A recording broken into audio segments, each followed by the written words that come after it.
Hey everyone, me Kevin here. Senate Democrats just gave us a thorough breakdown of their expectations and demands for stimulus. Let's go ahead and listen in to see exactly what it is that they're looking for. Here we go. Just remember, you could still use that coupon code down below for Black Friday month for the amazing programs on making YouTube videos, stocks, and the psychology of money, and building wealth with real estate. Let's go. Continued climb of COVID cases across the country and here in New York. And President Trump was off tweeting instead of leading again. But at least he talked about COVID. He just spelled one thing wrong. Here's what he said. Congress must now do a COVID relief bill. The word he spelled wrong was Congress. It should say McConnell. McConnell should do this, because he's who's holding it all up. The Republican Senate refuses. The Republican Senate refuses to move forward on any kind of COVID bill that has any kind of relief for the American people. Now, quick note, we do expect, per Marco Rubio, which I broke down yesterday, that we will see a Republican relief bill come up this week in Congress. Now, we're expecting this to potentially mirror the HEALS Act, which is reviving an older bill from August. The HEALS Act actually came before the skinny bill. I don't think they're going to bring up the skinny bill again, because the items that Donald Trump is looking for, McConnell is looking for, and Marco Rubio is looking for, all three together, appear in the HEALS Act. Not exactly the skinny bill. Remember, the skinny bill does not include, for example, stimulus checks to individuals and direct relief. But anyway, we do expect Senate Republicans to bring something up this week. This is Chuck Schumer, the Democrat, saying right now McConnell's not doing anything. This is possibly because McConnell does not communicate very well, or potentially at all, with Democrats. It seems like the only way they communicate with each other is through the media. And now, with even President Trump saying we need a big bill, we are urging McConnell to re-examine his position and work in a bipartisan way with Democrats and support the kind of COVID bill that meets the needs of New York and the needs of the American people. Again, he spelled it wrong. Not Congress, McConnell. Because Democrats in the House and Senate want to move forward, and we want to move forward quickly. Okay. So, the bottom line is very simple. We need a large, strong COVID bill to deal with our problems. It's going to go into specifics. specifics. Heard for months, every time we get close to a deal, Senator McConnell says no. He has become the Dr. No of COVID, just like he has been the Dr. No of all the bills in the Senate over the last several years. McConnell, by the way, is actually proud to be considered the Grim Reaper in the Senate. He believes that it's his mandate, that every time he gets reelected, it's his mandate to be that sort of guardian in Congress that prevents Congress from spending money. So he's actually proud of being known as somebody who doesn't get anything done in Congress, which is really interesting.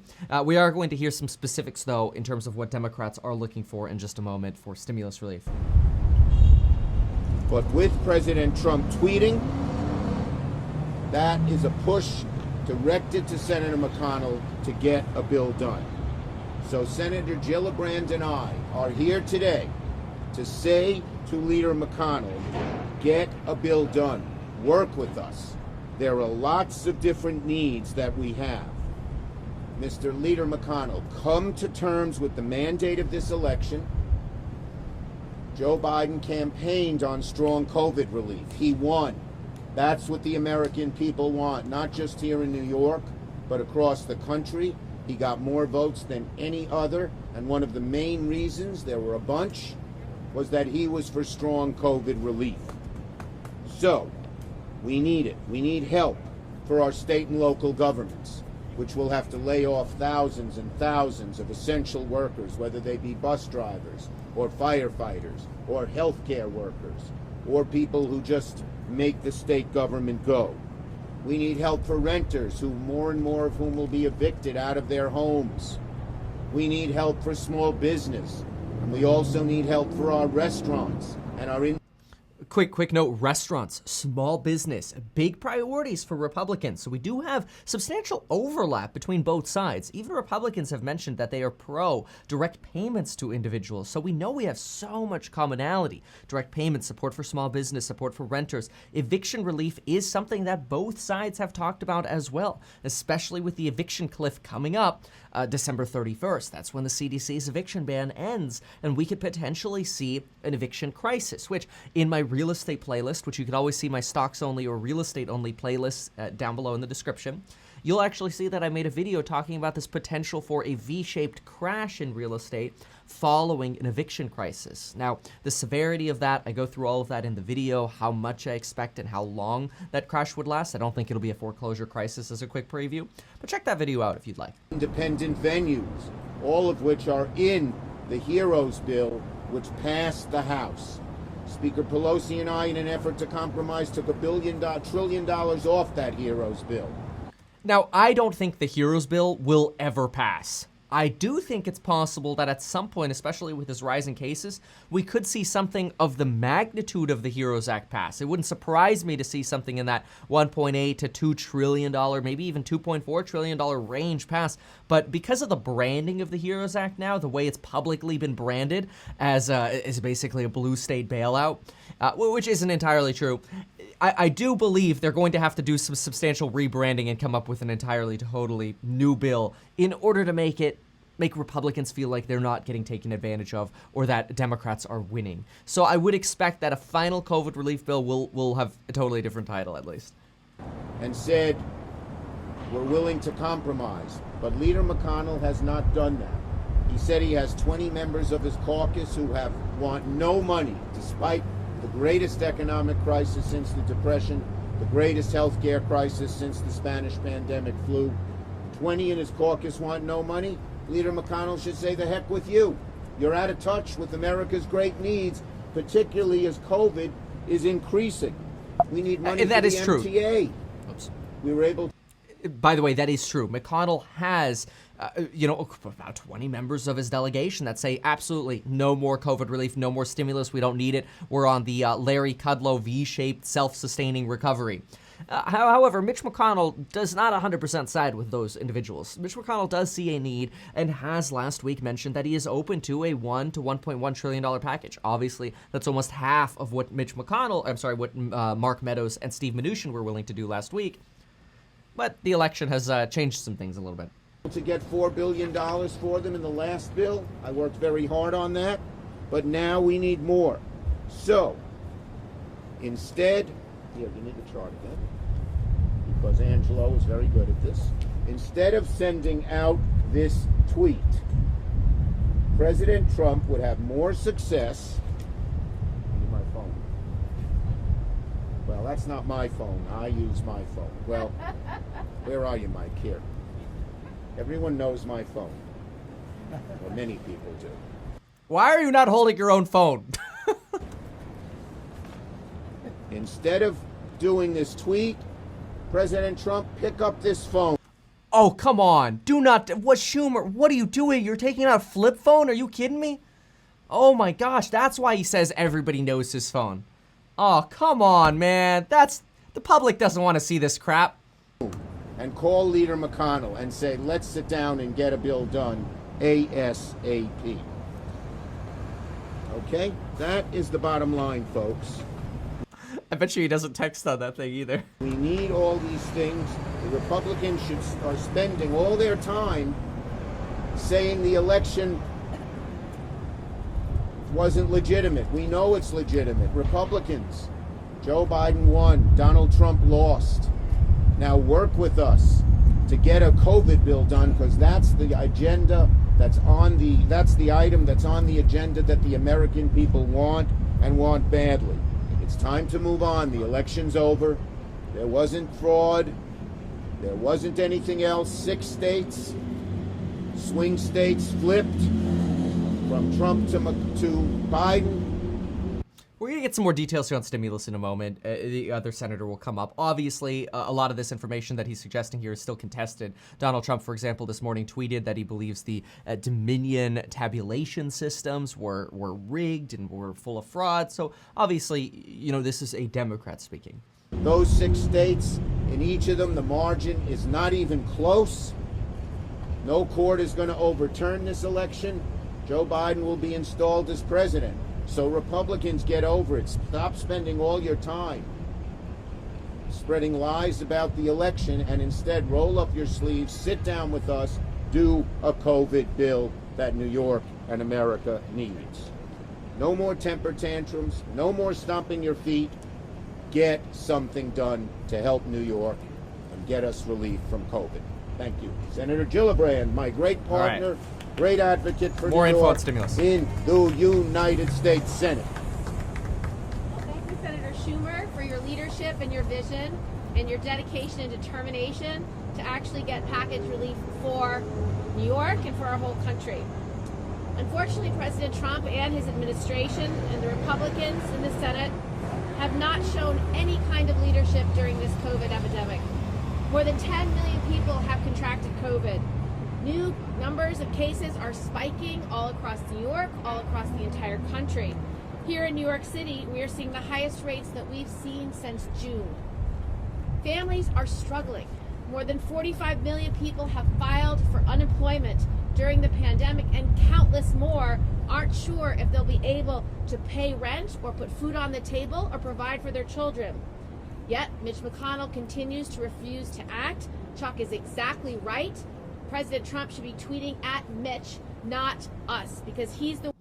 And quick note, a big priority for Democrats as well that does not appear frequently in Republican discussions is food aid for people who are food insecure. That could be through the Millennium Challenge Act, the MCA. That could be through the pandemic EBT program. That could be through the the SNAP program that we have. Generally, Republicans push back against food aid for poverty-related programs or for those who need it. Now, keep in mind, there are still 2 food programs you can take advantage of through the end of the year. One of them is getting free food for anyone who's 18 and younger. And of course, if you have not yet applied for SNAP, call 211 and see if you're eligible. SNAP you'll be able to apply for even beyond the end of the year, but the summer food program was extended through the end of the year. All the way at the bottom of the description, you will see that. So if you want free food for anyone 18 and younger, check that information out. There's no reason not to take advantage of the opportunities that are provided.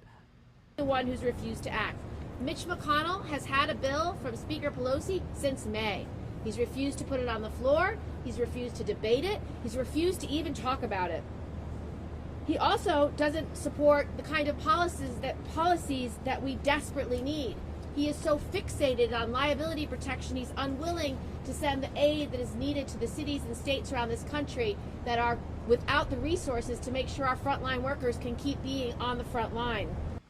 This is true. Mitch McConnell, in his versions of the bills, provides 0 money for state and local government aid. So that is very true. Now, on the flip side, other Republicans are proponents of state and local aid. We had the Mark Meadows and Steve Mnuchin bill had around $300 billion, or they're offer at least, for state and local governments. Democrats, of course, want $417 billion. Meanwhile, President-elect Biden, Democrats in the Senate, and people across America know exactly what relief is needed and has been arguing for that for months. Providing real relief means a coordinated, robust healthcare response. We'd like to have a health force to do the contact tracing, to do the testing, and eventually to bring and give the vaccines to all who want it. That's another big difference between Democrats and Republicans. Republicans want anything related to COVID essentially to be state related. So the states should be responsible for testing and tracing and treatments. The states should be responsible for their own versions of lockdowns. The national government doesn't want to be involved, so to speak, based on Republicans. But that is a very Republican ideal. It's almost like we're going back to old school history class, the small federal government versus big federal government proponents. Especially critical for the next few months. It also means giving our states and our local governments the aid they need to keep their operations open. Our public servants have been going above and beyond meeting all the needs, but they can't do it without resources. As New Yorkers and other cities implement new safety restrictions and outdoor dining becomes less feasible in winter weather, helping our small businesses, restaurants, and theaters will be vital to our survival and the city's survival. Additionally, Congress has to provide more relief directly to families. That includes having a real national paid leave policy, because we are still the only industrialized country in the world that doesn't have access to paid leave. Now, just a heads up, that is a big Democrat priority. Republicans not fans of this. Republicans say, hey, you want paid leave? That's what we've got an unemployment system for. Hey, you want paid leave? That's what your boss is for. Democrats are saying, no, we should have mandatory paid leave because not everybody provides paid leave or enough that's required. So the CARES Act provided, for example, extended paid leave. That's when we had bipartisan support for everything. Now, paid leave does not show up in any kind of Republican proposal. We also need to make sure that we have affordable daycare. Parents are scrambling. Daycare centers have shut. Before the pandemic, there was one slot for every 4 children that were needed. Now, there's one slot for every 8 children that need it. We also have to make sure the economic assistance programs that we established at the beginning of the pandemic that expired over the summer are renewed. We need to make sure that people get their unemployment insurance, and they need to get the extra supplemental insurance. It's critical that the next relief package has both direct cash payments and enhanced unemployment assistance so people can stay afloat during this crisis. This is a clear delineation here that Democrats are not interested in passing any kind of relief bill that does not include stimulus checks and does not include enhanced unemployment pay, which the skinny proposal that we keep hearing about from Republicans does not include direct payments to individuals. It does not include stimulus checks. However, the HEALS Act, which we broke down thoroughly in yesterday's video, you can check that out, where we referenced Trump's tweet and then refer to the HEALS Act. I encourage you to watch that. That does include stimulus checks and unemployment pay. However, the supplemental portion of that unemployment pay is only $300 per week compared to the $400 we saw from the bipartisan, Problem Solvers Caucus, and of course the $600 that we have in the HEROES Act. And we have to go beyond that. Every month someone goes without work is another month they struggle to make their rent or put food on the table. Rental assistance is necessary to stave off the wave of evictions that we expect to happen.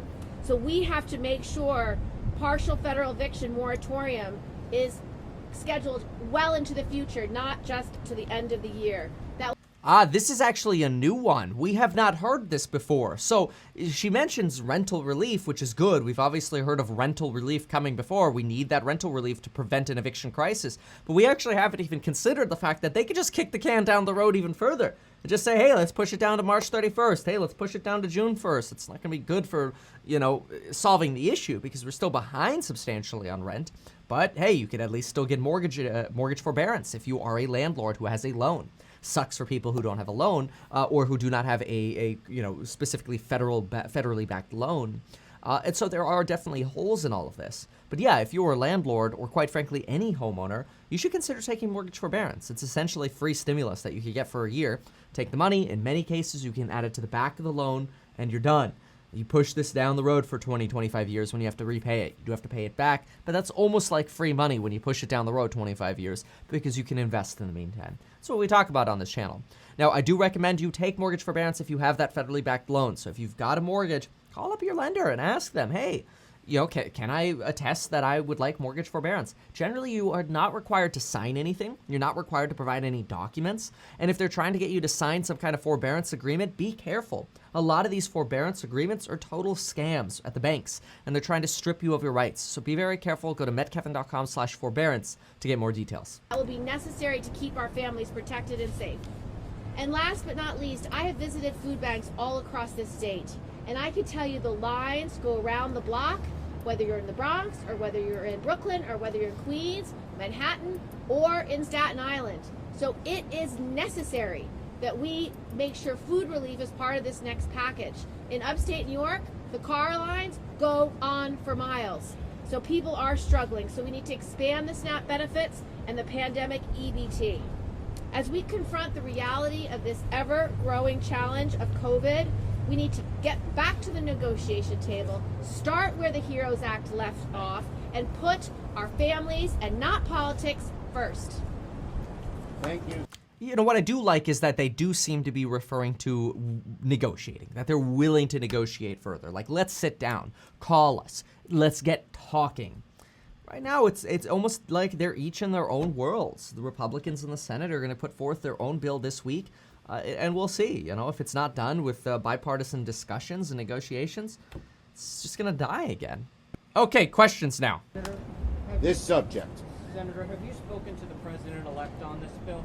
I have spoken to the president-elect with Speaker Pelosi last week, and he believes we need a strong COVID response as we do. And what do you urge Senator McConnell to do?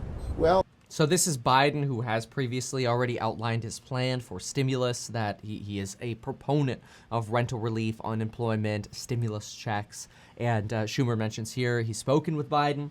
And yes, they're both on the same page. We need rental relief. We need a stimulus package. I urge Senator McConnell to, best of all, put the bill that passed the House, the $2.2 trillion compromise bill, on the floor of the Senate.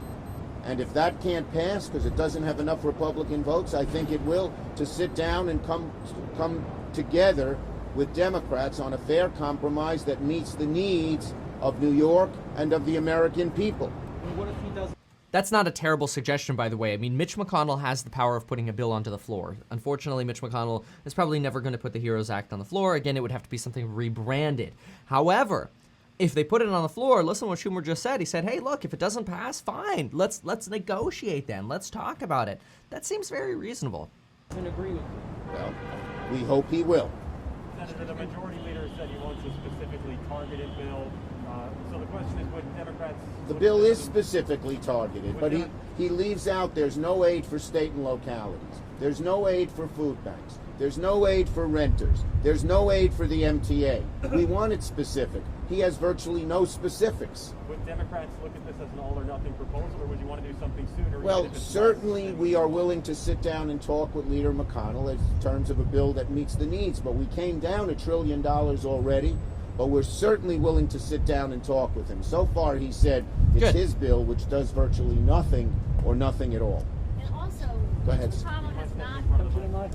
McConnell has not even tried to negotiate in good faith. In fact, he has put poison pills in every bill that he's put forward. We don't believe that you should have blanket liability protection for all employers, no matter how they act. We saw what bad employers do. In meatpacking facilities across this country, they packed workers shoulder to shoulder with no face masks, no personal protective equipment, and COVID spread in those meatpacking facilities like wildfire. Having universal liability protection is a poison pill intended to stop negotiations. And So he needs to negotiate in good faith. The other thing. And in fairness, the liability protections are very, very tough that the Republicans have put forward. Basically, the most you can get out of a lawsuit, if a company was found negligent, like grossly negligent, and willfully, conducting misconduct, essentially, even if both of those things were true, the most you could get would be your economic loss times 2. So if you were out of work for a month because you were in the hospital with COVID and you had hospital bills, the most you could get would be your hospital bills plus your time off work twice, which, say you had insurance, your bills are $20,000. Bills obviously vary widely depending on your hospital intensity and obviously your maximum out of pocket with your insurance. But say you got bills of $20,000, you lost work, you lost $5,000 worth of work for the month, that's $25,000. The most you're getting is $50,000. But folks, even if you're getting $100,000, it's going to cost you more than that to get attorneys to fight to prove that the company was even liable. It would cost you $200,000 to $300,000 in attorneys just to get that. AKA, this is why Democrats say the liability provisions that are in the Republican bills are impossible to penetrate. We've gone through that many times, and I kind of have to agree with that. They are very strong. He did in his bill, he put in a provision that if you're a wealthy person sending your child to private school, it wouldn't cost you anything. Because if it costs $100,000 for private school, you'd get a $100,000 tax credit. That was done to get Ted Cruz and a few of the That's true, by the way. It's the school choice item that's been heavily negotiated between Democrats and Republicans. So school choice basically says, hey, look, if you send your kid to a private school, well, you're not taking a seat in public school, so why don't we just give you a tax credit for the tuition that you're paying? Now, there are limitations on income and how much, obviously, but yes, this is true. The other right-wingers who wanted no money to vote for that bill. But that bill can't pass. Other questions? No, from the press. You mentioned other businesses like gyms and fitness centers. The bill includes all small business relief for PPP for all small businesses. There's a special provision for restaurants, a special provision for independent venues, but there's relief for all small businesses. Senator, you mentioned that this was a Well, wait, mandate. anyone else before he gets a second, Senator, third question? Yes, yes, yes, and then we'll do you finish. have any fears that Senator McConnell won't be able to work with President-elect Biden to work on Well, I hope Ooh, Senator... that's a good question. Will McConnell be able to work with Biden?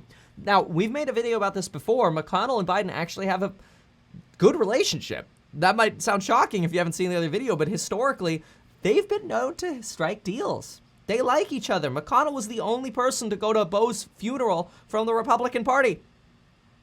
Senator McConnell, who has been Dr. No, he has put in his legislative trash can over 250 bills that the House passed, many of them bipartisan, to make America move in a better direction. We hope he will change. This next question was very difficult to hear. Basically, are Republicans, if they take control of the Senate, going to cause problems for Biden selecting his cabinet? Because the Senate has to approve cabinet choices. Well, I would hope that they would allow President Biden to choose his cabinet. That would be very, very important and the right thing to do. America does not want paralysis and blockade. Last one. Given That's what's true. about to happen in Georgia, how important is it to you that this gets done during lame duck, or is that not really? The part- sooner the better, because people are suffering. Thank you, stimulus. everybody. Have a great day. Thank you, Senator. So there we go. There we got a full breakdown of what Democrats in the Senate are thinking. It gave us a lot of insight in terms of what we should be expecting over the next week. We'll see. Right now, it's as usual. It's a good old we'll see. So, hey, get your life insurance in as little as 5 minutes. Get your 2 free stocks with Webull. Actually, 3 free stocks with Webull just for another couple days, and then they'll go back down to 2. Do that by depositing $100 via the link down below, and you'll get 3 free stocks worth up to $1,600. Thanks so much, folks, and we'll see you next time.